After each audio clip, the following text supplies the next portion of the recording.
महाराष्ट्राची ही संस्कृती आहे ना, यापेक्षा वेगळी संस्कृती कधीच महाराष्ट्राची नव्हती आणि ही संस्कृती कायम राहावं असं आम्हाला दोघांनाही वाटतं.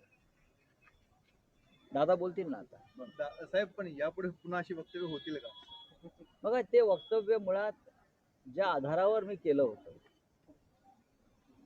तो आधार जो आहे ज्यांनी निर्माण केला होता त्याने आता त्या संदर्भात काय ते पाहावं. मला असं वाटलं की माझ्याकडून चुकीच्या आधारावर मी वक्तव्य केलं असं मला नंतर लक्षात आलं. आणि ज्यांनी ते समोर आणलं ते आता स्वतःच दूर गेलेले आहेत. त्याच्यामुळे मी कशा करता या विषयावर दादांशी भांडू, हा माझा सरळ मुद्दा आहे. ज्यांना भांडायचं असेल ते भांडतील किंवा लढतील. कुठे प्रकरण सत्ता पक्षामध्ये तेही गेलेले आहेत, दादा स्वतः मंत्री आहेत. पण आपल्याकडनं प्रतिज्ञापत्र सादर करण्यात आलं, दिलगिरी व्यक्त केली का? आपल्याकडनं नेमकं सादर काय झालं? नाही, आम्हाला हा विषय संपवायचा आहे. माझी भूमिका एवढीच होती जेव्हा माझ्या समोर आलं तेव्हा की हा कारखाना अद्याप जो आहे तो उभा करायला नाही, पण त्या संदर्भात मी नंतर माहिती घेतली, दादांकडून सुद्धा माहिती आली. आणि मला असं वाटतं या विषयावर फार चर्चा आता करू नये, जे झालंय ठीक आहे.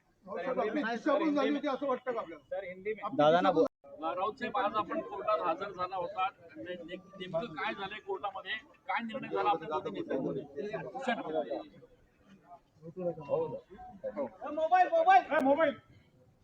बघा, बाजूला माझ्या कोण आहे?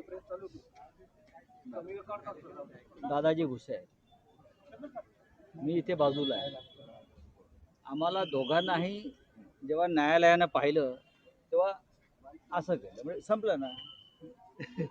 संपलेला आहे विषय, राहिलेला नाही. ज्यांच्यामुळे विषय निर्माण झाला तेही आमच्यात राहिलेले नाहीत, तेही सत्ता पक्षात गेलेले आहेत. आता त्यांचं त्याने पाहावं या मताचा मी आहे. दादा भुसे यांनी अत्यंत ग्रेसफुली हा विषय संपवण्यासाठी सहकार्य केलं, ही चांगली आनंदाची गोष्ट आहे. म्हणजे दादांचे आणि आमचे जे पूर्वीचे नातेसंबंध आहेत ते इथे कामी आले. आणि माझ्या तब्येतीमुळे मला आता फार धावपळ अशी इथे लांब करता येत नाही, कारखाना येता येत नाही, पण जे घडलंय ते उत्तम घडलंय. बघा, त्यांनी माननीय राऊत साहेबांनी चुकीच्या आधारावर म्हणजे मधला पॉइंटच काढून टाकला होता. 1,78,00,000 डायरेक्ट 178 कोटी करून टाकले होते. आणि म्हणून मालेगावच्या शेतकऱ्यांचा, नागरिकांचा जो संभ्रम, गैरसमज झालेला होता, आज त्यांनी दिलगिरी त्या शेतकऱ्यांची माफी मागून तो दूर केलेला आहे. आणि त्यांच्या तब्येतीचंही कारण आहे. या सर्व गोष्टी पाहता मालेगावच्या शेतकऱ्यांनी सांगितलं की आपण त्यांच्या विनंतीला मान देऊ, हा खटला मागे घेऊ. सर, त्याप्रमाणे जुने नातेसंबंध, जुना जो तुमचा स्नेह होता तो या ठिकाणी कामी आला नाही, मला वाटतं की ही वस्तुस्थिती आहे की गेली काही वर्ष त्यांच्या नेतृत्वाखाली आमच्यासारख्या कार्यकर्त्यांनी पण काम केलेलं आहे. मला विश्वास होता की त्यांनाही माहिती आहे की दादा भुसे काय करू शकतो आणि काय करू शकत नाही.